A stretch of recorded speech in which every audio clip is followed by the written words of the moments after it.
Hello my dear learners, आप लोगों को बिल्कुल ही एक नए वीडियो पे स्वागत करता हूं।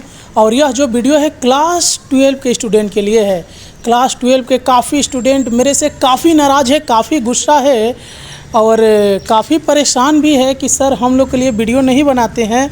लगातार 11 क्लास के ऊपर एकदम ध्यान दे दिए, फोकस किए हैं, तो क्या करें बताइए। आप ही बताइए क्लास 12 वाले, मैं 11 को ना बताऊं तो फिर कैसे काम चलेगा। अभी उन लोग का एग्ज़ाम शुरू हो गया 13 तारीख से। 13 को एक एग्ज़ाम हुआ, एक 19 को हुआ और आज 20 है। आज भी एक एग्ज़ाम है उन लोगों का। तो काफ़ी उन लोगों को हेल्प मिला मेरा वीडियो बनाने से। और मैं पिछले 2.5 महीने से 11 का ही वीडियो बनाया। और 11 वाले आप मैंने थोड़ा सा निराश मत होइएगा, मैं आप लोग के लिए भी वीडियो बनाऊंगा। थोड़ा सा मेरे को वक्त दीजिए 12 क्लास वालों के लिए, क्योंकि उनका भी मैनेज करना ज़रूरी है। उनका भी सेंटअप होने वाला है। सेंटअप के बाद उनका फाइनल होगा। आपका जो फाइनल एग्ज़ाम होगा सेमेस्टर 2 वो भी मार्च के आसपास में होगा। तो आपके लिए भी वीडियो बनेगा। आप 30 तारीख तक मैंने जो रूटीन में देखा था, आर्ट्स जो मैं लेके चल रहा हूँ, 30 तारीख तक आप लोग इंगेज हैं एग्ज़ाम को लेकर। तो 30 के बाद मैंने 1 या 2 तारीख से मैं आप लोग के ऊपर काम करना शुरू करूंगा, जैसे पिछले यूनिट टेस्ट का तैयारी करवाया था उसी तरह। ये 12 क्लास का हिस्ट्री का ABTS सोल्व लेकर आया हूं, जो मोस्ट इम्पॉर्टेंट होगा आपके जो यहाँ पे सेंटअप एग्ज़ाम होने वाले हैं। साथ ही साथ आप लोगों का जो फाइनल एग्ज़ाम होगा, उन सभी एग्ज़ामों में मोस्ट इम्पॉर्टेंट ये होने वाला है। तो यदि आप इसका PDF चाहते हैं तो इस वीडियो के डिस्क्रिप्शन में मेरा WhatsApp नंबर दिया गया है। कुछ टर्म्स एंड कंडीशन पर आपको PDF ज़रूर प्रोवाइड किया जाएगा, ज़रूर जुड़िएगा और PDF ले लेने से आपके लिए काफ़ी सुविधा होगा। ठीक है, तो चलिए हम लोग ये देख लेते हैं क्वेश्चन। इसमें MCQ SAQ दोनों हैं। और इम्पॉर्टेंट बात बता दूं, इंग्लिश मीडियम वाले अगर स्टूडेंट देख रहे होंगे और उनको लग रहा होगा कि अरे यार सर तो हिंदी में सिर्फ दिया, इंग्लिश में तो है नहीं कुछ भी। इंग्लिश है एकदम नीचे में, एकदम आप नीचे चले जाइएगा तो आपको इंग्लिश मिल जाएगा। इंग्लिश एक लाइन से ही है। मैं हिंदी को डिस्कस करूँगा। हिंदी मीडियम को मैं ज़्यादा कंफर्टेबल फील करता हूँ पढ़ाने में, तो मैं हिंदी को लेकर चल रहा हूँ, हिंदी मीडियम को लेकर चल रहा हूँ आपके लिए भी। क्योंकि पिछले बार जो मैंने वीडियो बनाया था उसमें बहुत सारे इंग्लिश मीडियम के स्टूडेंट बार बार कमेंट करते थे कि सर आप इसको इंग्लिश में भी थोड़ा बता दीजिए, ट्रांसलेट कर दीजिए। तो मैं नहीं कर पाया, क्योंकि जो काम होता है एक बार में होता है, डबल नहीं हो पाता है। तो इसीलिए मैं इस बार ट्रांसलेट कर करके आपको भी प्रोवाइड कर रहा हूँ, ताकि आपका भी कुछ हेल्प हो सके। चलिए देख लेते हैं हम लोग। और एक बात, ये जो है सेट 3 है हिस्ट्री का, ABTA का। इसके पहले मैं 2 अपलोड किया हूँ, नहीं देखे हैं तो चैनल के प्लेलिस्ट में जाकर देखिएगा। नाम लिखा हुआ है class 12 ABTS solve history suggestion 2025। ठीक है, और एक बात बता दूँ, हो सकता है कि कॉमन क्वेश्चन मिलेगा, आप इसे अपने नोट डाउन नहीं करोगे। हम लोग इसको एक सिस्टम के द्वारा इसको हम लोग सोल्व कर रहे हैं। हो सकता है 1-2 क्वेश्चन गलत भी आंसर हो, तो आप कमेंट करके ज़रूर बताइएगा, उसको रेक्टिफाई ज़रूर किया जाएगा। चलिए हम लोग का MCQ क्वेश्चन को देख लेते हैं। हमारा पहला क्वेश्चन क्या है कि मिथ शब्द मिथोस से लिया गया है, जो एक है ग्रीक शब्द। ये पहले भी किसी सेट में आया था, ये मैं देखा था।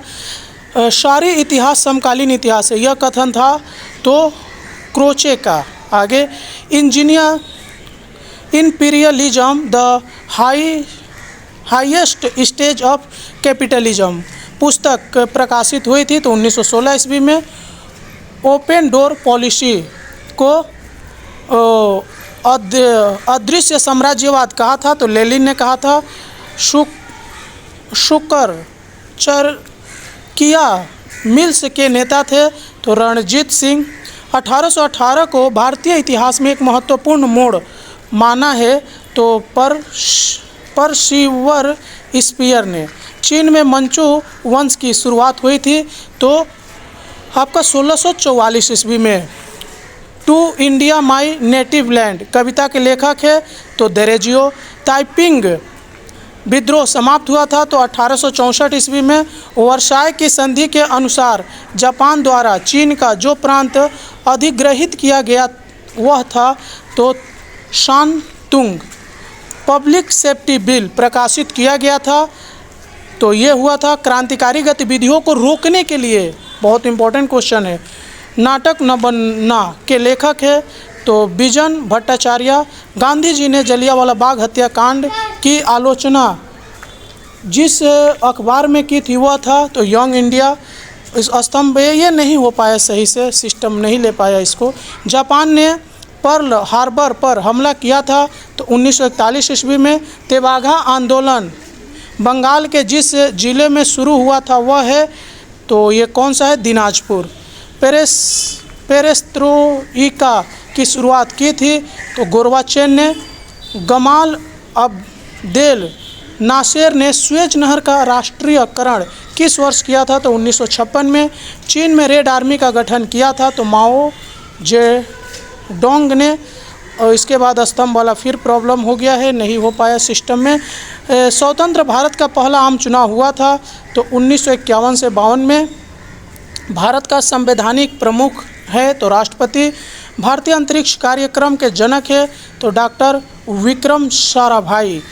सार्क का पहला शिखर सम्मेलन आयोजित हुआ था तो ढाका में। वीडियो को लाइक करना है, कमेंट करके बताना है कि आप किस डिस्ट्रिक्ट से मेरे वीडियो को देख रहे हैं, पश्चिम बंगाल का। ऐसे क्यों, देख लीजिए। वेल्ट पॉलिटिक का प्रस्तावक कौन था, तो कैसर विलहेल्म द्वितीय। या वेल्थ ऑफ नेशन पुस्तक के लेखक कौन है, तो एडम स्मिथ।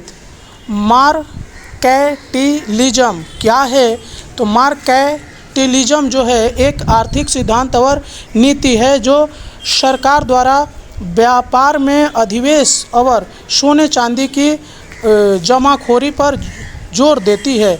दक्षिण अफ्रीका के पहले गैर श्वेत राष्ट्रपति का नाम क्या था, तो नेल्सन मंडेला।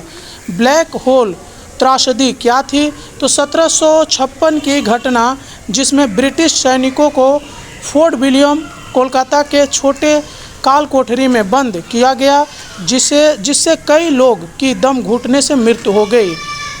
ठीक है। कर्नवालिस कोड क्या है, तो कर्नवालिस कोड 1793 में लॉर्ड कर्नवालिस द्वारा भारत में शासन सुधार के लिए लागू किया गया प्रशासनिक सुधारों का एक समूह था।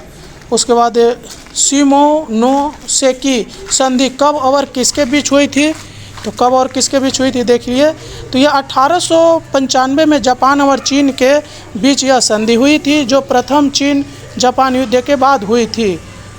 अलेक्जेंडर डफ कौन थे, तो अलेक्जेंडर डफ एक स्कॉटिश ईसाई मिशनरी थे और उन्होंने भारत में आधुनिक शिक्षा प्रणाली की नींव रखी थी। डाउनवर्ड फिल्ट्रेशन थ्योरी क्या थी, तो यह एक नीति थी जिसमें ब्रिटिश सरकार उच्च वर्ग के कुछ लोगों को शिक्षा देने की नीति अपनाती थी ताकि वे जनता में ज्ञान फैला सके।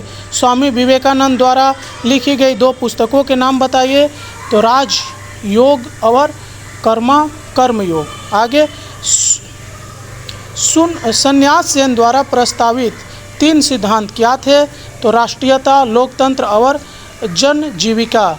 उसके बाद देखिए शिमला डिपुटेशन क्या था, तो 1906 में मुस्लिम नेताओं का एक दल लॉर्ड मिंटो से मिला और मुसलमानों के लिए अलग निर्वाचन की मांग की, तो इसी को बोला जाता है। ठीक है। हैदराबाद किस वर्ष भारतीय संघ में मिला, तो 1948 में। लैप्स का सिद्धांत क्या था, तो यह लॉर्ड डलहौजी द्वारा पेश की गई नीति थी जिसमें यदि किसी भारतीय रियासत का कोई वैध उत्तराधिकारी नहीं होता था तो उसे ब्रिटिश साम्राज्य में मिला लिया जाता था। सुभाष चंद्र बोस ने पूर्वी एशिया में भारतीय स्वतंत्रता आंदोलन के जनक के रूप में किसे माना था, तो रास बिहारी बोस को। उसके बाद है आपका माई लाइव घटना क्या थी, तो यह 1968 ईस्वी की एक घटना थी जिसमें वियतनाम युद्ध के दौरान अमेरिकी सैनिकों ने सैकड़ों वियतनामी नागरिकों की हत्या कर दी थी। आगे